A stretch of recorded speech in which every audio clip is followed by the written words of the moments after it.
Good morning, Broncos fans. This is Legends of Mile High, and I am your host, Thomas Hall.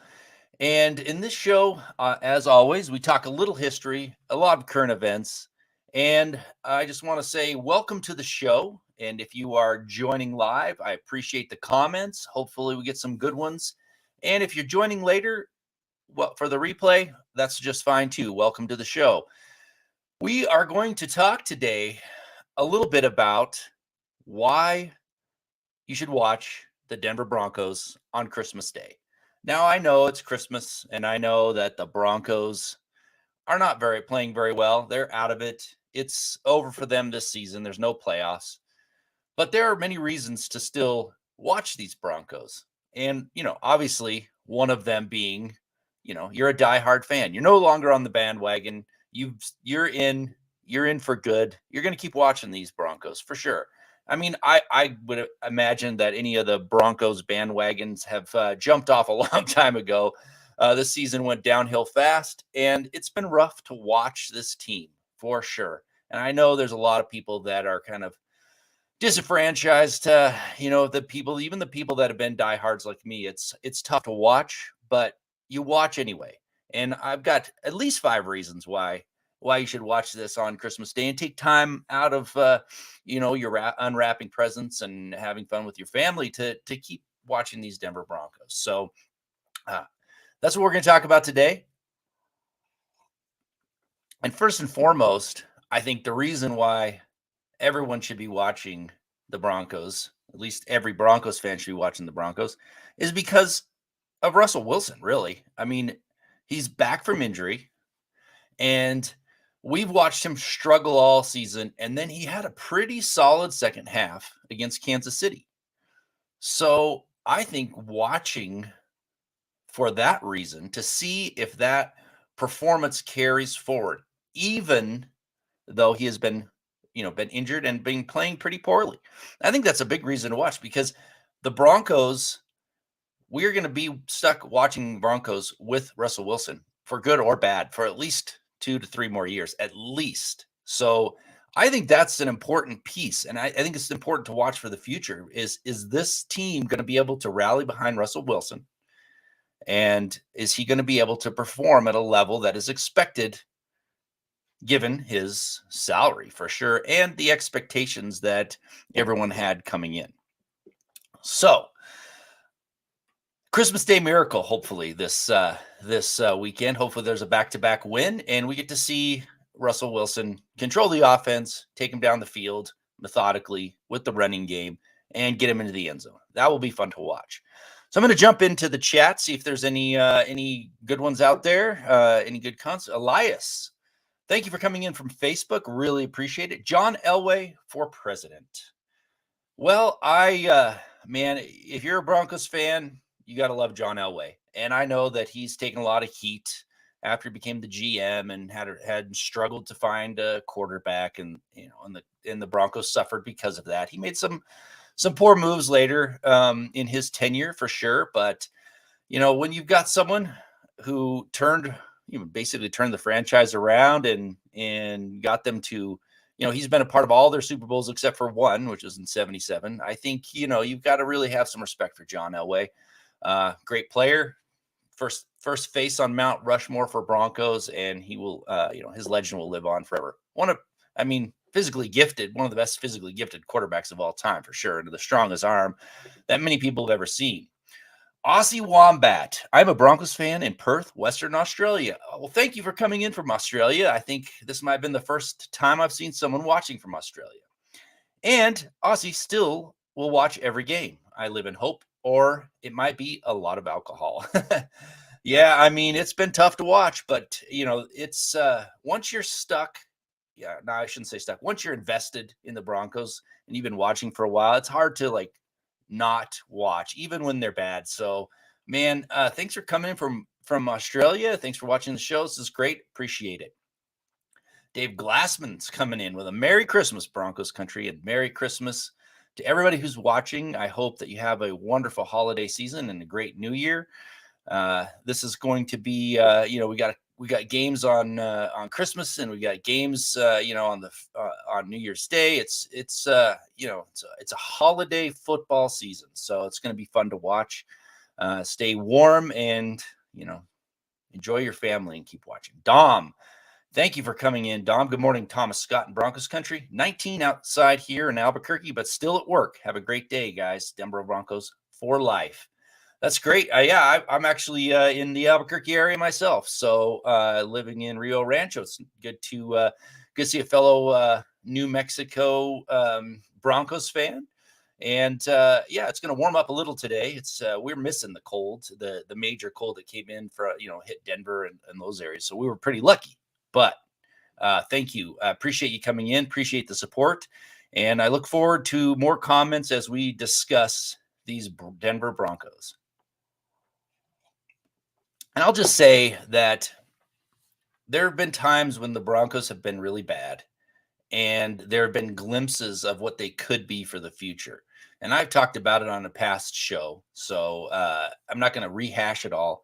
But there are some reason to hope for this Broncos team, and you can kind of see it.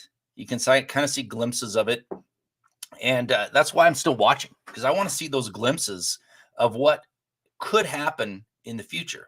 It's a bad season this year for sure, but if you can see them kind of put that to those pieces together more and more as the season goes on and not give up. And that's the thing that I have been very vocal about when it comes to this Broncos team, is they've not given up.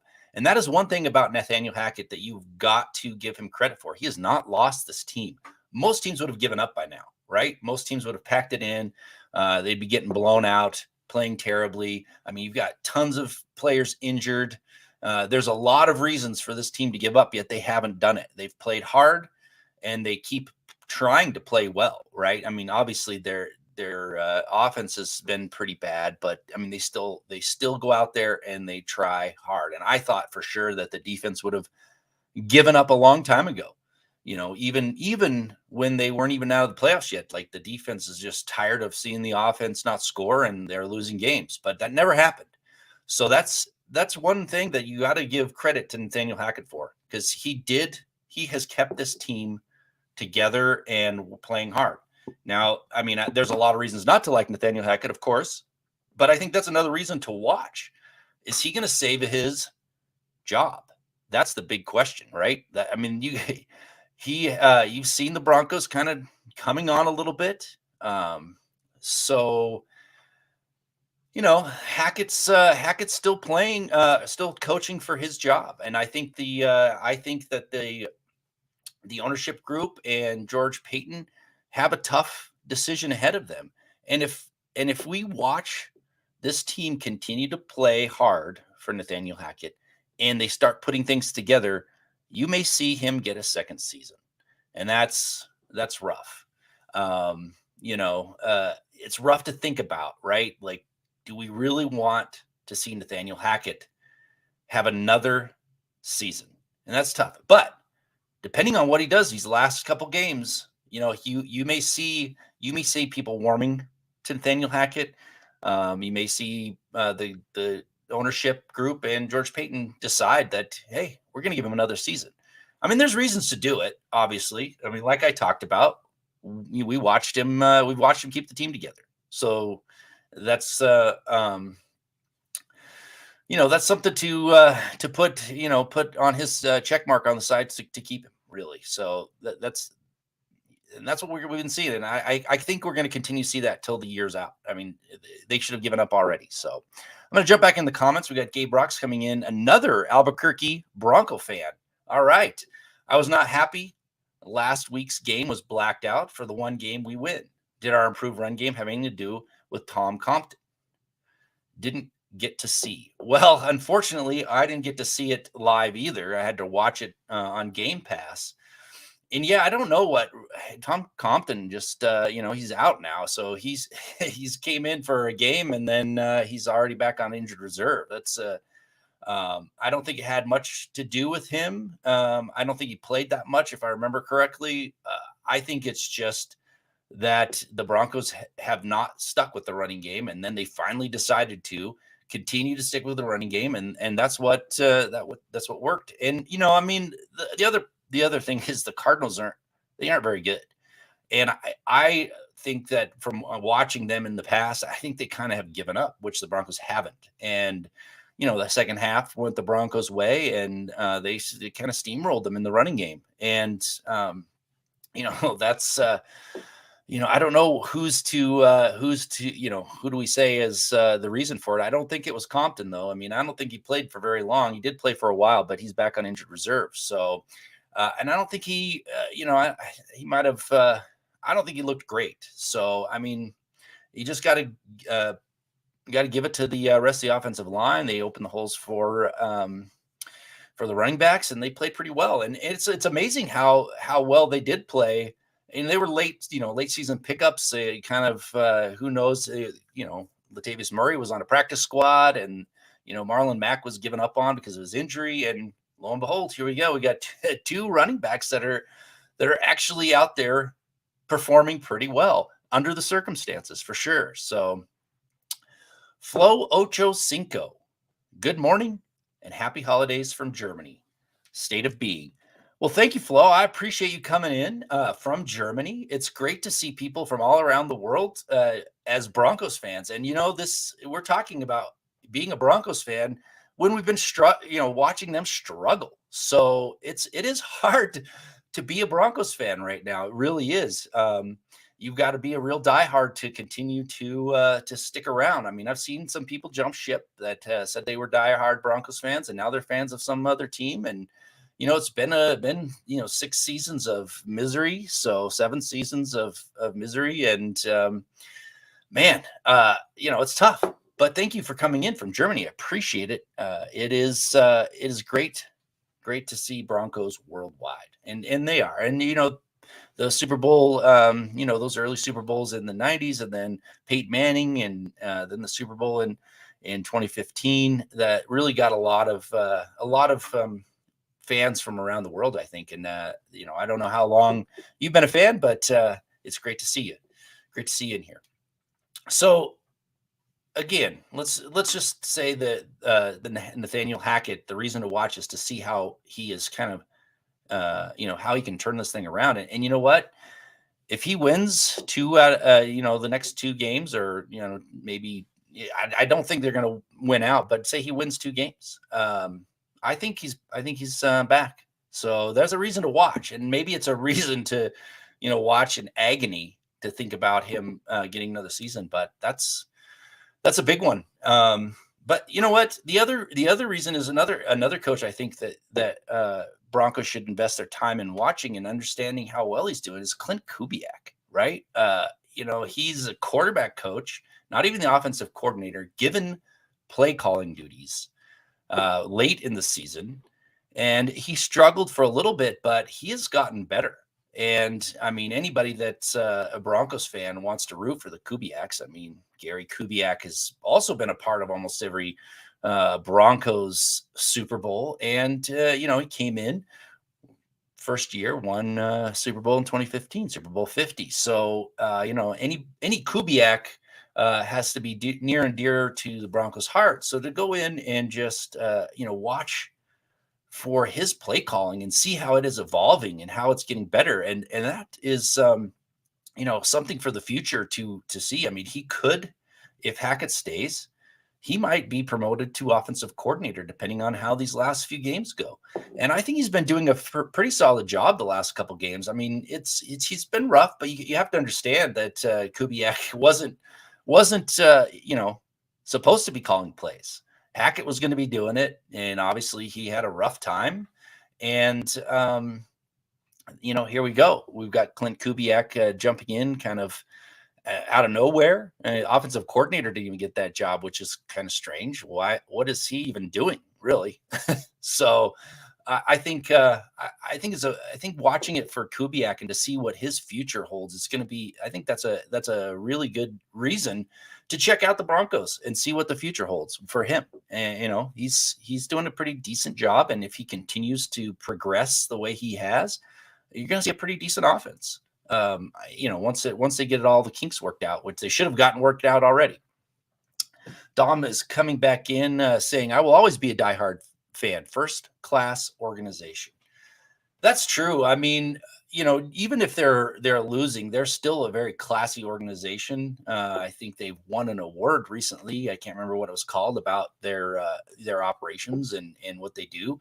And they're there for the community, and I mean it really is. And to sit here, hear people say that, these pundits out there saying that, oh, no one will take the Denver Broncos job. It's ridiculous.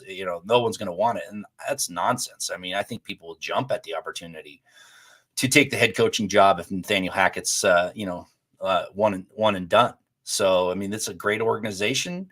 They got a lot of money now to spend, and I think they're going to spend a lot in free agency. And now I hope they don't spend too much. I hope they don't go crazy spending, on has-beens that really don't have much left in the tank. But hopefully they can bring in some help for the offensive line at the very least, and they'll make some moves. I hope they're not. I hope they're not wild spenders like some of the other owners have been, trying to buy a Super Bowl in March, so to speak. But yeah, it's a classy organization and it always has been.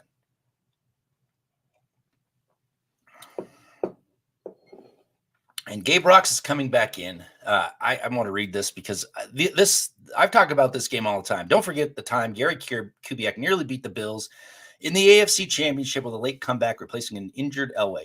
Always love the Cubes. That game I actually have talked to Carl Mecklenburg about that. I said, asked him if they would have won that game, do you think they would have won the Super Bowl? And of course, he said that he always thought he was going to win every game.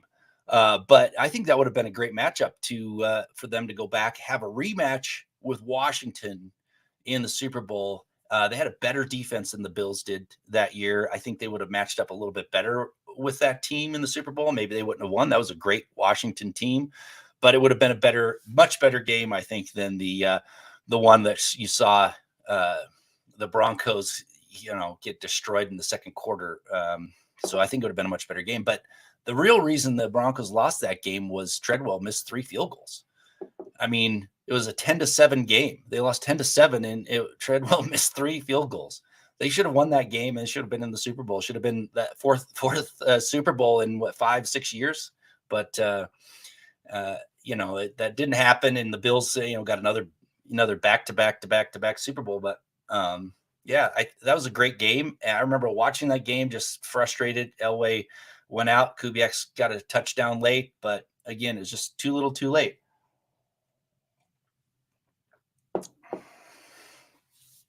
And Dom is also coming in and said we should have won the 05 AFC Championship game. Absolutely. That's another game. There's so many games that you can look back on and be like, if something would have happened, 1 or 2 things would have happened, would have went the right way. There would have been another Super Bowl appearance. But, that game was interesting.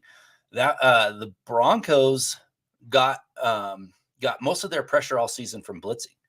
In that 05 championship, the Steelers went max protect almost the whole game. They were hardly sending anybody out in routes, and kept the quarterback clean, and that kind of sunk the Broncos. And of course, Plummer, who had a great season, had pretty much his worst game that season, in that game. But they still should have went to that was a good team. 13-3 should have went to the Super Bowl. It's a shame that they didn't. But yeah, that the Steelers had a good game plan, and they rattled Plummer, and he coughed up the ball several times. So it was a shame. Another game that you chalk up to like what could have been. But my what could have been is always that first Super Bowl that John Elway played in, 86, against the Giants. Man, that Broncos first half, they should have mauled the Giants. They should have been up 24-7 at least. But there was just huge mistakes that Steve Watson all by himself in the end zone. John Elway didn't even see him. Tried to throw it into double coverage. Orson Mobley. That was an easy touchdown on the one. 3 chances to make it in on the one. They run it right into the middle of one of the best linebacking groups in history. It's just those things happen. But unfortunately, we're not going to see the Broncos have a chance to even do anything this year. But again, for next year. I think we've got some good things to watch for next year. Adam Baumgartner coming in. Thank you, Adam, coming in from Facebook. Appreciate it. What's up, Thomas? We are talking about why you should spend your Christmas watching the Denver Broncos. And it's tough to watch them at this point, but there's still plenty of reasons to do so. Daniel Crespo coming in. The AFC title game versus Pitts was not a great offensive game plan and out of character of Denver. Yeah, I mean, there were a lot of problems for that team that game. It was like they played great pretty much all year, and then that was the game that they played terribly. And it was funny because I had remember watching the Broncos get beat by the Colts, in the playoffs for a couple of years. They just didn't have a chance. And then, I'm watching the Pittsburgh Steelers versus Colts game going, man, I hope the Steelers can beat the Colts so the Broncos don't have to go to Indianapolis and get spanked again because they had been the last couple runs into the playoffs. That's what happened. And, the Steelers pull off the upset, and I'm thinking we're going to the Super Bowl. And then, of course, that didn't happen. So, oh well.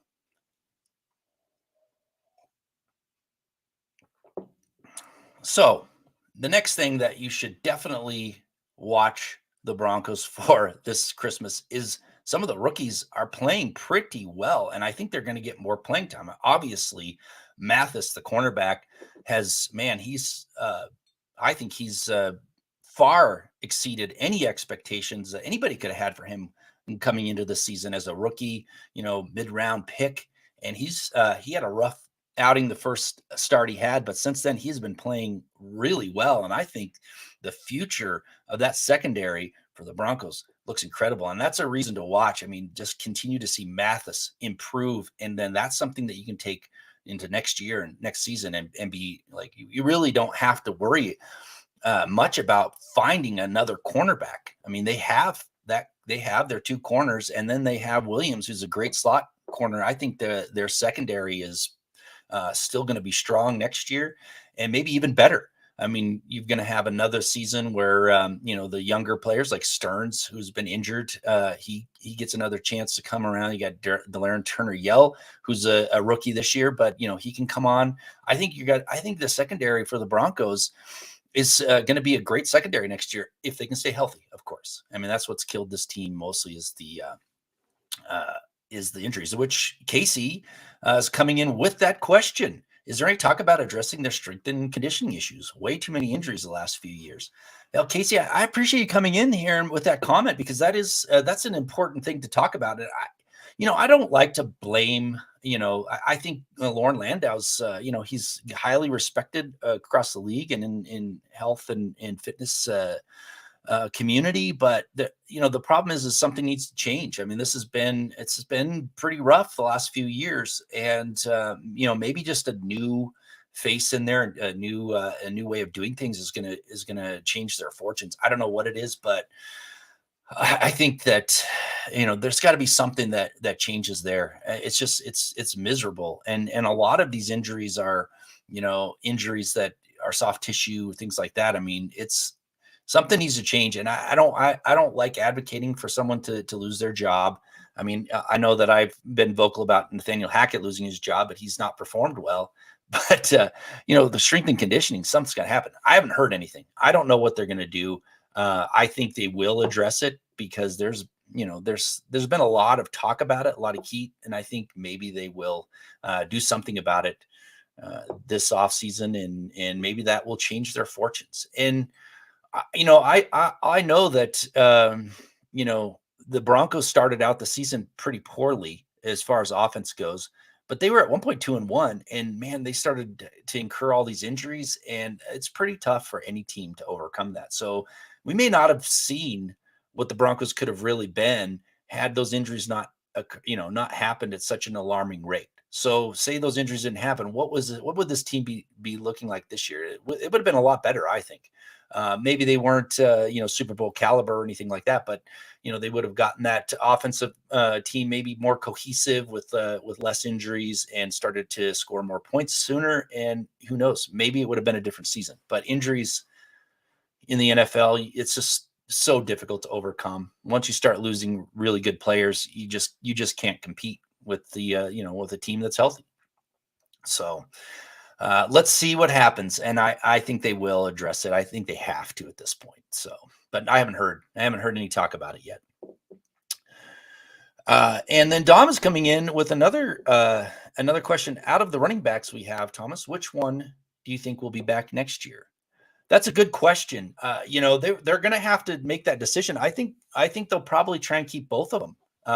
Maybe offer him a contract. I don't know if they'll take it. The way Latavius Murray's played, maybe he'll get a better offer somewhere else. But the Broncos, I think they should keep both Mack and Murray, because Javonte Williams is coming back from a significant injury. And I know that people have talked, there's been some talk about him recovering well from that, but you never know with that type of injury. That's a devastating injury. It wasn't just an ACL. He had a major knee injury. So, and Melvin Gordon's gone. All the running backs that they've invested money in have been injured or jettisoned from the team from fumbling issues. So they're going to have to address that this offseason. So why not address it with the two that they are comfortable with now? I mean, especially if Nathaniel Hackett does come back, you got two running backs who have performed well in this offense, and give them an offseason under it, and they might perform even better. Now, Latavius Murray is getting up there in age. I mean, after, you hit 30, all these running backs are starting to hit the downside of their career quickly. So, you don't want to go and invest a lot of money into him long term, but give him another shot, give him another year, see if he'll take another year's salary, and maybe he'll perform well. So I think they have the intention of bringing both back. I would. I definitely would, but you're going to have to go to the draft as well. I mean, this is, this team is depleted with the running backs. So I wouldn't draft one high. I mean, you obviously have seen, later round running backs do quite well, especially in a zone blocking scheme. If they can continue to improve that scheme, that they wanted to run, the wide zone, I think you can get away with some running backs that aren't highly touted in the draft, so to speak. So, and there's much more to address, but yeah, they're going to have to address that this offseason. And so you'll see them try and bring both of those players back, and maybe they'll get one of them, and you're going to see a draft for sure. And maybe a free agent pickup, who knows, but they're going to have to do something for sure. So thank you for that question. I appreciate that, Dom. And now, there's one more reason I think that the Broncos you should watch the Broncos, and that's watching Pat Surtain play football. I mean, it is amazing to watch him. And I know he had a rough game against Devontae Adams, but he has been so good all season. He's in the Pro Bowl. He got voted in. I was surprised that not surprised because of his ability, but because the popularity of the Broncos is pretty low. And the Pro Bowl is a popularity contest at this point. But for people to vote him in for that, it speaks volumes. And he's easily one of the best cornerbacks out there. Only his second year. He's fun to watch. And if you're a fan of cornerbacks or fan of good defense or just stellar play, that's a reason to watch, because he puts on a clinic almost every game. And you don't see a lot of interceptions from him and things like that, but that's because they don't throw to him that much, and his technique is really good to be in position to knock the ball down and really tackle as soon as the ball is caught, when it is caught. So watching Surtain is it's a joy and it's a treat, and don't waste watching the time that you can watch him, because in a few years that talent starts to diminish, and now we can appreciate watching him play. It's amazing. So Gabe Rocks is going back to the running backs. Keep both for sure. And if William bounces back like we hope, then great. If not, we have solid insurance. Yeah, it's true. I mean, I really hope that that Williams bounces back, because God, he was so fun to watch. I mean, he ran hard, and it was amazing to see that. And I hope he does. I mean, that guy deserves to play, a long career in the NFL. So let's keep our fingers crossed and hope that that he does make a comeback. But yeah, either way, they're going to have some insurance behind him for sure, because we don't know how he's going to recover from that.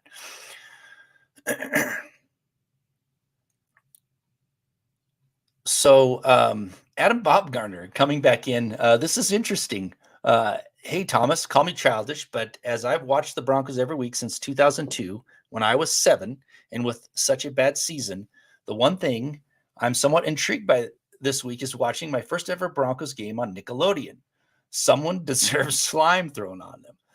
That's funny that you say that because I was on the Mile High Insiders this Wednesday, and that came up as well. Like, what's the deal with Nickelodeon? Doing still doing these football games, and it's pretty. It's pretty interesting to hear someone that's going to watch it on Nickelodeon. I didn't know that many did, but that's great. Yeah, definitely, someone deserves some slime thrown on it, and I got some candidates right out of the gate. Butch Berry deserves it. He's been terrible O-line coach, in my opinion. I think he should get some slime thrown on him. I also think, Uden, the offensive coordinator, I mean, what is he even doing now, right? Like, is he really a valuable asset to this team? And then, hopefully something can be thrown on Stooks too, and get him back into the form of early in the year. I have been disappointed with the special teams. They look like they were going to be pretty good the first couple games, but they really went downhill since then. And a lot of that has to do with injuries, obviously. I mean, once you're moving all of your special teamers to starting roles, it makes it a little bit tougher to excel in that area. But yeah, there's a few that need to have slime thrown on them for sure. So hopefully they do get that. So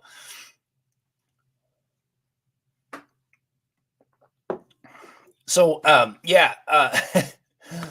So watch the Broncos this Christmas. I think they're going to pull off the Christmas miracle, have back-to-back winning games for the first time really in a long time. So I think it's going to be one to watch.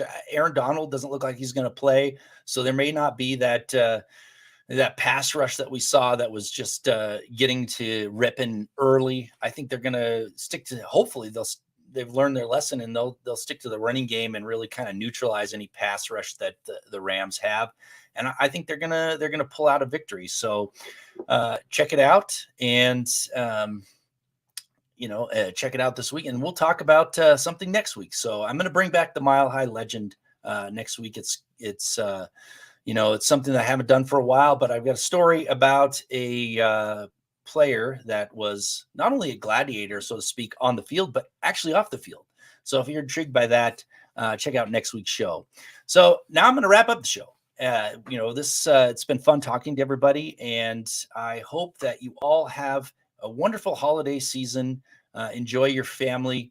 And I really want to say I appreciate everybody who joins live and then watches after. I really love doing this show, and I appreciate all of the support from all the fans that come in from Mile High Huddle. So don't forget to subscribe to Mile High Huddle, like the show, follow Scott Kennedy on Twitter, and you can follow me at Thomas Hall NFL. So thank you to Scott for all the hard work he does behind the scenes, and thank you for joining the show. Have a great day, Broncos fans.